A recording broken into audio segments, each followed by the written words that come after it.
Welcome to the Property Buyer Podcast, where we explore the world of residential and commercial real estate to help you make better decisions about buying, selling, or investing in all types of property. Join me, Rich Harvey, CEO of propertybuyer.com.au and multi-award-winning buyer's advocate. Our podcast features expert interviews, market trends and insights, and practical tips for navigating the complex world of Australian real estate. Whether you're a home buyer, a seasoned property investor, commercial buyer, developer, or simply curious about the property market, our podcast is for you. Join us as we share our knowledge, strategies and experience and help you achieve your property goals.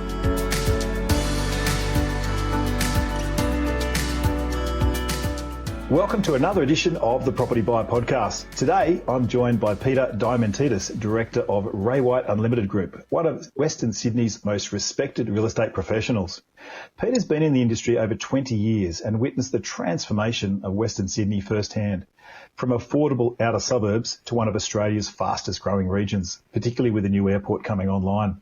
He brings deep local insight into where the real opportunities are for both home buyers and investors. Peter, welcome to the Property Buyer Podcast.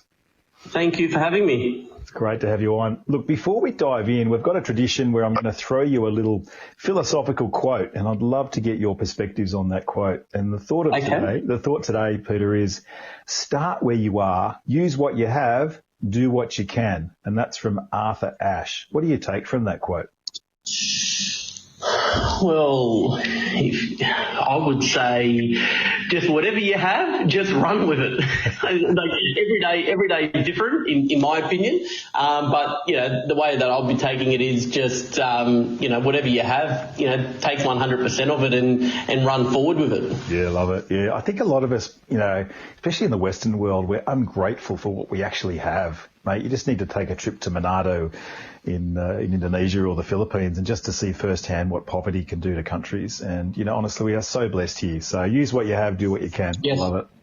All right, let's get straight into some questions. I want to ask you first up, Peter, what was your first job in real estate? And I guess, how did you get into the industry in the first place? Yeah, well, this real estate was my first job. So, but started at the age of 15. I had to do work experience for a week at a real estate office for business studies. And I actually stayed at that one place for 18 years. Wow. Amazing. 15, you were young, mate. Well done. Yeah, year 10. I was at the back of Mount Druitt, Tregear, and my mum said you have to do work experience. I had to do it. I wasn't really good at, in the books and stuff. I was aiming to be actually a plumber. Got into real estate and stayed there for 18 years at the one place. Wonderful. What do you love about your job? What do you love about real estate? I think every day is a different day. Like if you look at your calendar, you go, okay, well, I've got an appointment at 9, finish at 5. It just, the curveballs that come your way, like this will happen today, that will happen, and you can be a problem solver. And me being, a selling principal as well, I'm not just sitting behind a desk. I'm actually out in the, on the, the front line, and it just, every day is different. I just love it. Like I just don't, I'm not looking at my time. Whatever happens, but it's just a different thing every day. That's fantastic. There's a joke, you're like a CEO of your group and I'm the CEO of Property Buyer, but there's another acronym for us. It's called CPS, Chief Problem Solver.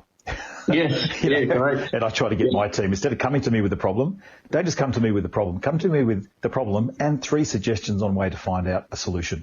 And that way you get them to think about it, So people are just lazy sometimes, So look, you've been selling properties for so many years, but you would have witnessed, a major change in Western Sydney. What have you seen? How would you describe the transformation of Western Sydney, say the last 20 years? What was it and what's it like today? Yeah. Well, like I said, this is my 23rd year. So if I start back, say 23 years ago, getting into an area which, my main core area was St. Mary's.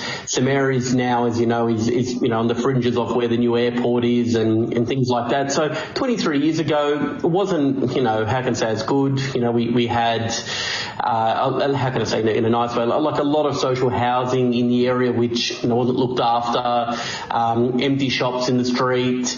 There was a lot of that happening. And then Of course, fast forward, you mentioned, airport is coming along. Things started to pick up. You had your big players like, I think it was, Amazon and a few others, DHL, big companies coming out west, buying property and creating their factories and that. So a lot of the jobs started to get created around us. So, people in the local area didn't have to travel far from for jobs. Mm-hmm. And then, of course, on a price point of view, of course, from when I started selling properties at 150,000, the same properties I'm selling now for probably around 1.5 million. And I know it's a long time, but, we've seen a big change of, being an area where it was just full of investors to now, 50-50. It could be an owner-occupier, it could be an investor. So a lot more people moving into the area. A lot of people kind of judge Western Sydney as being, as you say, you got to be careful with your words, but more the down and outs or the lower demographic. But what do you think is the biggest misconception that people still have about Western Sydney? Well, I say to people, look at me. I'm the guy that went to Wayland High School, went to Tregear Public, and if I said, hey, I've got, more than $50 million worth of properties and cars and whatever else, I came from Western Sydney, do you know what I mean? So, and that's what I always quote to people, when people come out here to buy properties, and again, I'm on that front line, and they say to me, I heard it's rough, or I heard it's this, and I said, what about Balmain in the 70s? Was that rough? Yeah, exactly. Do you recall that? I wasn't born, but I was told by my parents that, that was a rough area. Look at it now. So, and it's the thing, people come out here and I said, if you can afford more and you want to be, an eastern suburbs and that, go for it. But you're going to get value, you're going to get good return, you're going to have good capital growth. Look at the last 5 or 10 years. And you've got to push that through. And I say to them, any area that you go in, it may not be 100%. Yeah, you're absolutely right. I think people, unfortunately, to their own detriment, continue to have that long-held judgment about an area. I mean, even on the Northern Beaches, Narrabeen used to be called, a real druggy area. And, people still have that perception, but it's not like that today. It's vastly different. And, I know Western Sydney's got some beautiful communities, some wonderful areas where it's great to raise a family. So, yeah. Tell me a bit about the impact of the Western Sydney Airport, the Nancy Bird Airport, right? It's like a once-in-a-generational project. What impact are you seeing have it on particularly buyer demand at the moment? So buyer demand is definitely there. So I would say the buyer demand is probably driven a lot more by investors rather than the first home buyers. I think if we categorise both of them, if you've got your investor, of course they're looking at the maps, the flight paths, what's happening around about the airport. But it's not just the airport. Like we mentioned before, is the big companies that have come in play. The freight terminal, which is now at Samaris in the last 5 years. The interchange, the airport. There's so many factors. So the buyers are looking at that and seeing on, the growth and what potentially could also happen. But then on the flip side of that with pricing is the first home buyers are saying, well, you know what, I want to buy my first home, but this is going to be an investment later down the track. So this is a good area also to buy in. So you're getting a double whammy. The investors pushing prices, and then you've also got the first home buyers trying to enter, an affordable market. Excellent. Yeah, there's definitely both people buying out there. We're helping both home buyers and investors in those markets quite substantially. And there's really the new, I guess, what you call Bradfield City. How do you see that kind of reshaping the economic map of Sydney over the next 10 years? Yeah, well, to be very honest with you, Richard, I've only been really looking at that a little bit and just seeing on how that's all going to happen. And to me, and I might be wrong here, there's a lot of apartments and all that. And of course, I always say to people, even when they buy property, when you got like those new estates where you've got land releases, I say to them, if you're buying the first release, before you get to the 10th or 20th or 15th release, you've already got instant equity in your property where it's good to buy it. And I've personally done it myself in buying investments where, back in the day, it was like Denham Court, and everyone's like, oh, you're buying a 250 square metre block of land. Look at it now. The same thing with Bradfield City. I still feel that if you can get in there to buy, even if it's an apartment or anything, I think it's going to do really, really well if it's a long-term hold. Yes, exactly. Your property's always better.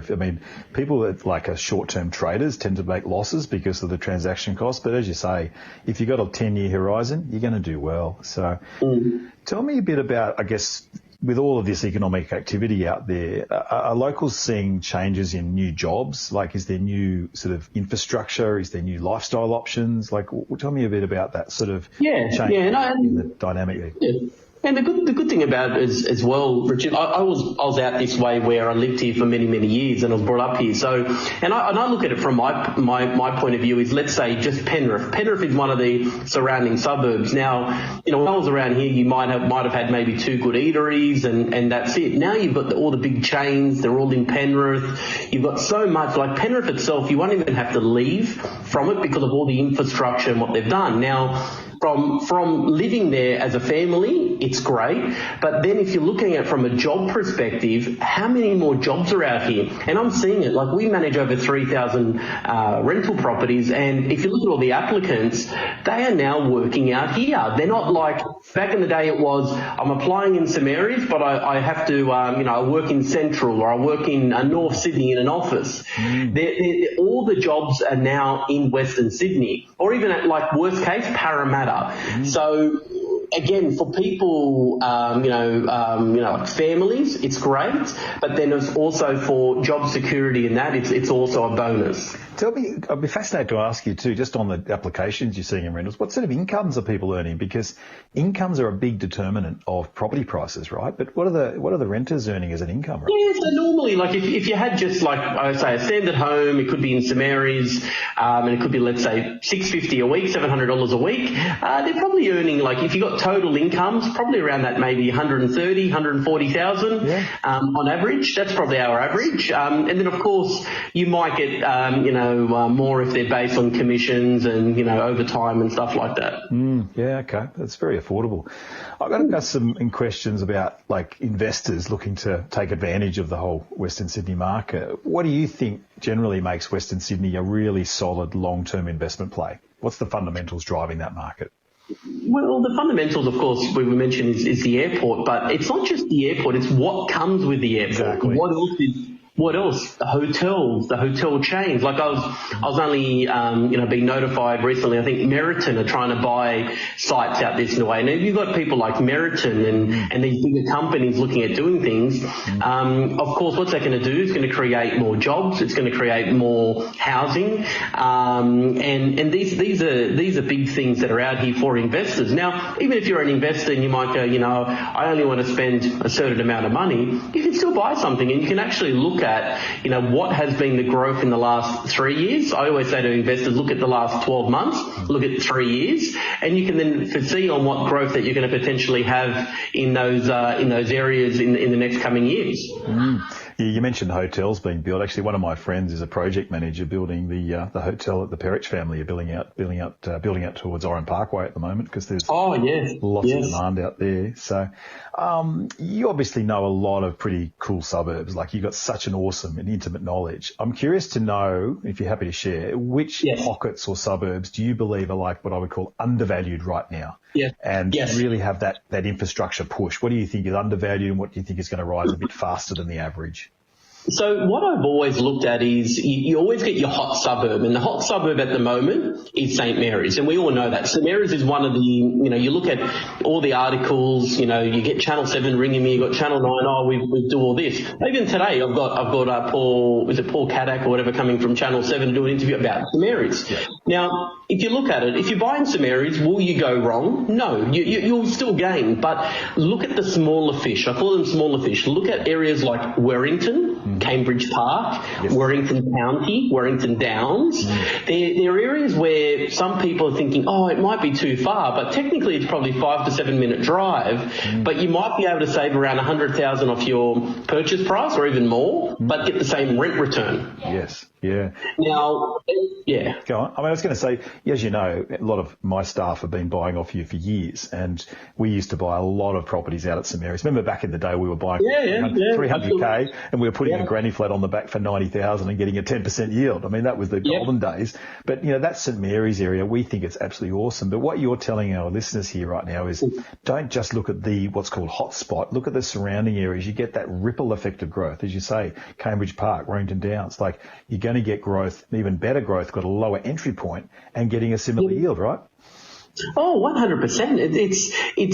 I've done it in the past. I remember even myself when, Parramatta was going up and up, I ended up buying in areas like Granville or surrounding suburbs because I could save, nearly, $100,000, maybe get a little bit less rent return, but I knew that it hasn't peaked. And now I'm seeing the suburbs like those Cambridge Park, the Cambridge Gardens, even areas like Penrith. Penrith used to be a lot more expensive than some areas. It's now the other way around.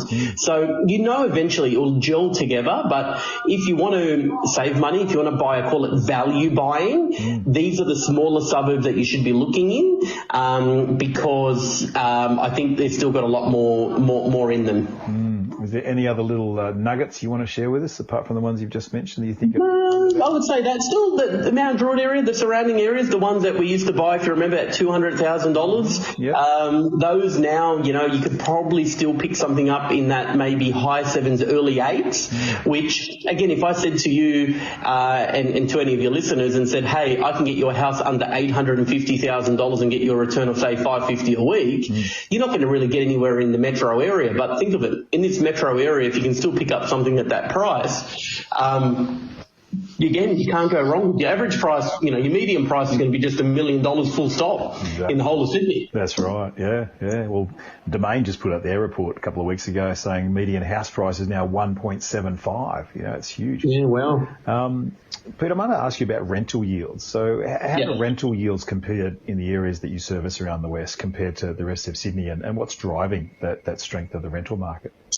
Yeah, so we've got two types. I call it two types of yields. You've got your yields where if you buy, let's say an apartment, and I'm going to throw a few suburbs out there. Let's say you bought something in St Mary's, Mount Druitt, you're going to have a lot higher yield compared to a house in those areas. So typical unit, you could probably pick up, let's say, $400,000, and you could still get like $400 a week rent return. So it's awesome, especially with rates coming down. But then on the other hand is, you could buy that house for, say, $1 million in St Mary's, but you're only getting $600 a week return. So a lot of the savvy investors now are taking, similar to what we used to do back in the day with the granny flat idea, still do the granny flat. So, to help with yield, the granny flat might cost them $170,000 to $200,000, but they're now getting an extra yield of $450. So it's helping them to maintain repayments versus return, if you know what I mean. Exactly. Yeah. Once you do, we've done a lot of that granny flat street. Even today, we're still doing it, and we're boosting returns from, like you say, like probably with a house, it's probably a 4% return, and we're getting probably up to 6%, gross return on the rentals now. So yeah. Yes. Have you noticed any more interstate or overseas investors showing interest in Western Sydney? I'm not getting overseas technically, I'm not getting overseas investors that are, automatically coming, but we are starting to see a trend of a lot of buyer's agents now starting to, some that I've never heard of, some of them are just buying anything and anything. That's starting to become a bit of a trend in our areas now. But again, they're buying for people which are interstate. So I'm seeing, if you said to me out of any area other than, say, New South Wales on where they're coming from, I'd say Victoria. A lot of buyers are using those buyers agents to buy from Victoria in here into Western Sydney. That's being a big thing. But I would say most people are from Sydney, New South Wales, somewhere here, and if they're buying as an investment, or our big, let's say, buyers in Western Sydney are coming from that, say, Parramatta to maybe early inner west, like Stratfield, Concord area, and they're buying their first home out our way. Interesting. Okay. Yeah. And I guess there's a lot of first home buyers all turning up at your opens at the moment. Now we've got this 5% deposit scheme, which is just putting fuel on the fire, right? Yes. What would be your advice for first time investors looking to get into the Western Sydney market, particularly before the airport opens? So the big thing I've told buyers, and I try to educate them as well, is, when they'll see a property which comes onto the market, inspect the property ASAP. Our average days on the market for a house, in those suburbs I've mentioned to you, is sometimes less than a week on the market. So what we're seeing is a lot of buyers might wait till the Saturday inspection, or might wait until, when they're available. try to make time, even if you have to leave work early or something, to inspect that property with the agent. Try to push the agent to get in there early, because if you do wait till the Saturday inspection, at the moment our average number of people coming through are between 20 to 40 per inspection. Wow, that's amazing. And the issue we're finding is and this is the reason why us as agents are not really putting prices on properties anymore, because we don't know what they're going to achieve. And this is because, yes, it's great that the first home buyers have got this advantage, and I'll be very honest, if I was a first home buyer, I would be wanting to get into the market, but you need to get into the market sooner. A, yes, you've got the airport, but B, take advantage of the scheme, because like we've seen in the past with governments, sometimes the light switched on and sometimes the light can be switched off very, very fast. Exactly. So definitely take advantage of it. Yeah, really good points, Peter. Thanks for that. I want to ask you a bit about the livability and I guess the lifestyle attraction of Western Sydney now. Tell me why you think more families are choosing to live in Western Sydney rather than commute from out of area. Well, look at the space. You can still get, rather than living in an apartment in the inner west or in the, in a city, you can get land 500, 600 square metres. You can have your own backyard still. Even if you go to one of these new land subdivisions and even get a block of land for 300 square metres of land, you've still got land. So, and then you've got all the parklands, all the new schools that are getting built. So if you look at the maps on where all new schools are getting built, where are they? All in these new growth areas. They're not building new schools in, let's say, I don't know, just pick out a suburb, Surrey Hills, for example. We appreciate you tuning in to the Property Buyer Podcast, and I hope that you're finding our expert interviews helpful. So that we can keep providing this information and growing our audience, we rely on word-of-mouth recommendations. If you found this information useful, could I please ask you to share this podcast with your friends, family and colleagues, and ask them to subscribe to the Property Buyer Podcast. It would be a big help, and we'd be very grateful for your support. Thanks once again for sharing the links. And now, let's get back to the podcast.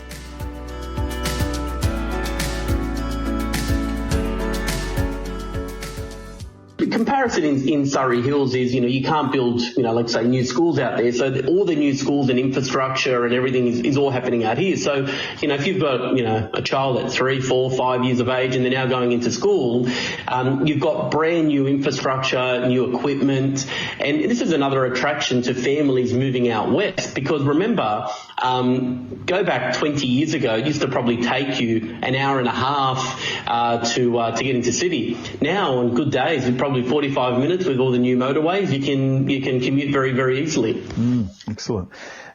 What do you would say the suburbs are that offer that sort of real affordability, that community spirit, and really good amenities? Like, what suburbs offer that best combination of those three things: affordability, community, and amenity? There's probably so many to choose from, but I would say, areas like St Clair, Erskine Park, Claremont Meadows, even areas like Kingswood. The reason is that they're very close still to, not too far from, say, train stations, not too far away from motorways. They're good suburbs because, you're still getting an average of like 600 square metres of land on average. Yep. But you've also got good infrastructure, good schools. You've got choices. So you're not like, okay, well, I'm in St Clair, I've got one school. You might have 3 schools that you could pick from. So, I reckon there are probably a few key suburbs. Yeah, and there's some pretty cool things out of the west. Like my son's a wakeboarder, so he often used to go out to, when he was learning to wakeboard, he'd go out to Cable's Wake Park at Penrith. Before he got his license, he'd take his wakeboard on the train for an hour and get out there and have fun, You've got urban surf. I can't remember which suburb that is. Remember the urban surf? Where's that located? That's urban surf. No, I haven't heard of that one. Is that the one near the regatta centre? Is that the regatta centre? It's the one where it's automatic waves, so people just surf there all day. Yeah. I think it's the regatta centre. And then you've got some fantastic shopping centres. I mean, it's really, the lifestyle really has evolved. And I think that's the thing you sort of picked up earlier in the podcast. You were saying that, you've seen a transformation where there might have been 1 or 2 cafes, and now there's multiples, I mean, I just look at how Parramatta has transformed, Peter. It's got so many diverse eateries there. It's amazing, Yeah, and that's what people want. They want, good education. accommodation. They want newer schools. They want, good eateries. You don't have to travel far for this stuff. So you've got it all there. And if I said to you, hey, you can buy a house for even let's say a really nice house, 1.2 million, 1.3 million, I'll get you a 2-story home. That's value for money still, if you look at it in the Sydney perspective. Yeah. You mentioned some estates before where the land might be, 300 or 400 square metres. Are there any particular sort of housing or newer estates that really have lifted the region's image? Like has the Ponds been a big one? Has Oran Park been a big one? What are the major estates that have really... Yeah. So there's been a few. I reckon out in Western Sydney, the biggest one has probably been an area called Caddens. Yeah. Caddens is next to an area called Claremont Meadows. But why that has probably lifted one of the, I would say that's probably one of the best selling estates, and they're still selling a lot of land there, is because it's got the best of everything. You've got new schools, you've got a new shopping centre, but then you're right on the motorway. So the motorway, as soon as you get onto that motorway, the first traffic lights that you're going to get if you're going into the city is George Street. Wow. That's the only traffic lights that you're going to get. So it's very favourable to people that commute, that still need to commute to Parramatta or go towards the city. But it's one of these things where you can still get 300-400 square metres of land. Even if you built a house and complete and everything, you're still under that 1.5 mil.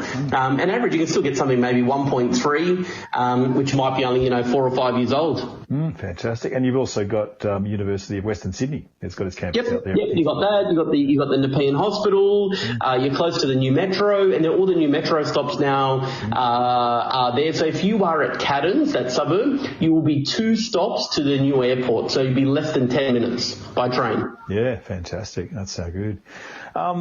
So you're talking about this connectivity thing. I reckon the metro is amazing. It's just, there's no timetable now. It's like is it every 5 minutes or something, or 10 minutes? How often? It's pretty. Yeah. I think what I got told, I think it was every 7 minutes. But again, that was things are changing all the time. All I was told is from St Mary's, one way is approximately 14 minutes, and I think there's 2 stops that are at the airport, but 4 stops in total from St Mary's. Amazing. So that's going to be a game changer. It's a bit like, I remember Borkham Hills before the M2 got built. When it got open, Borkham Hill prices jumped 30% in 1 year because it knocked 15 to 20 minutes off travel time. It was amazing. Yeah. So I think everyone's jumped on the infrastructure gravy train at the moment. So I think it's really changing how people, think about living out there. Because people used to think Western Sydney, it's too far out.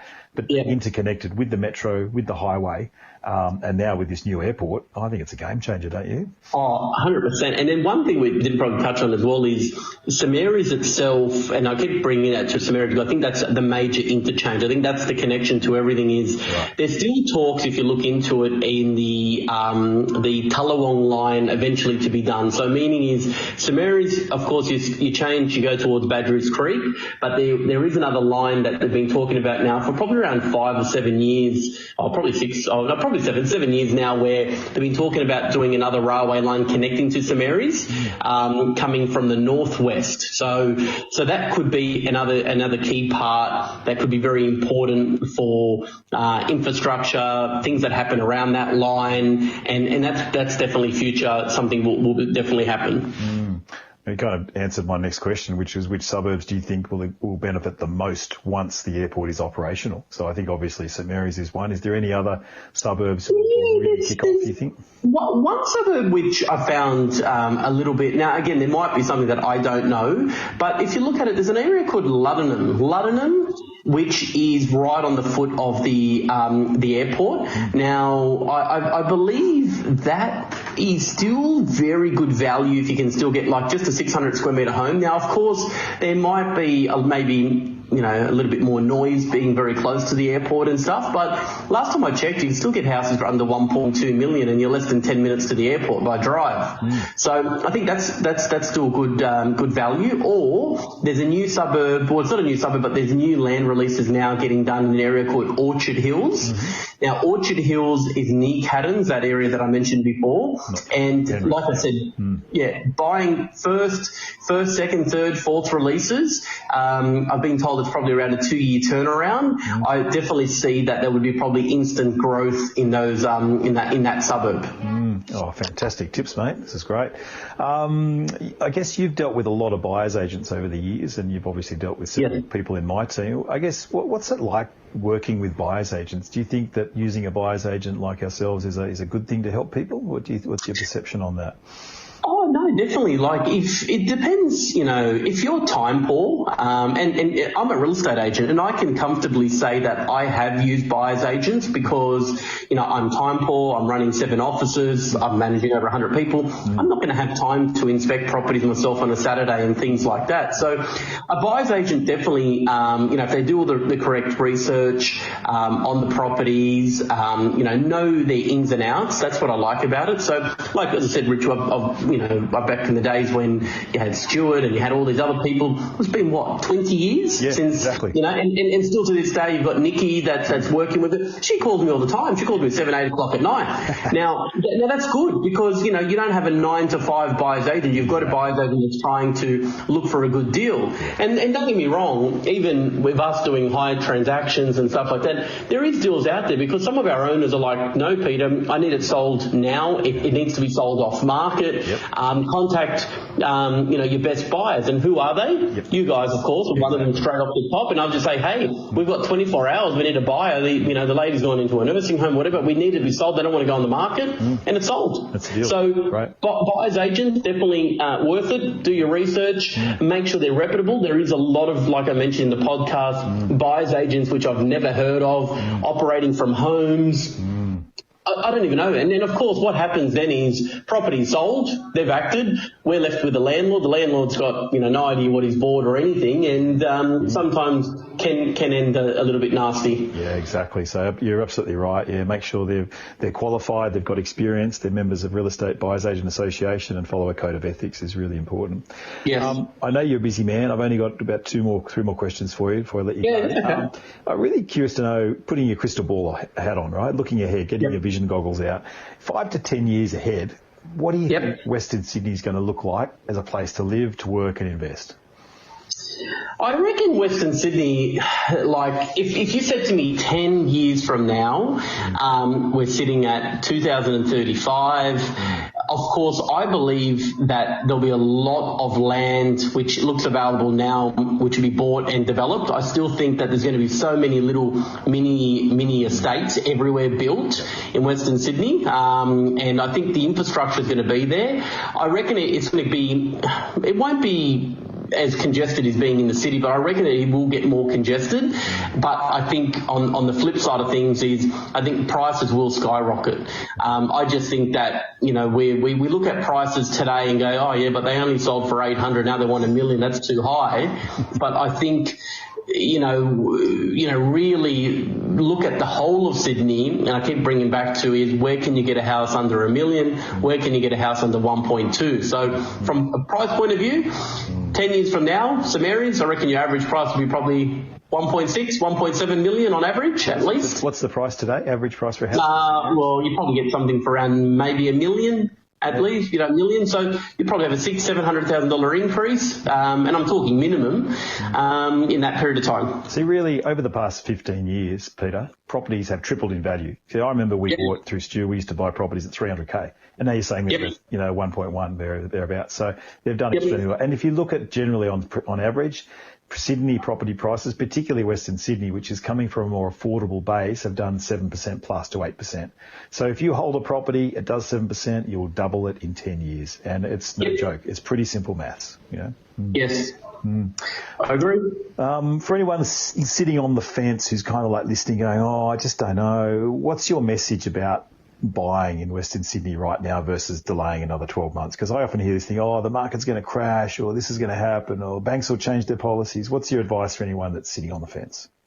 So the people that are sitting on the fence, the question I ask them is, what are you doing with your money?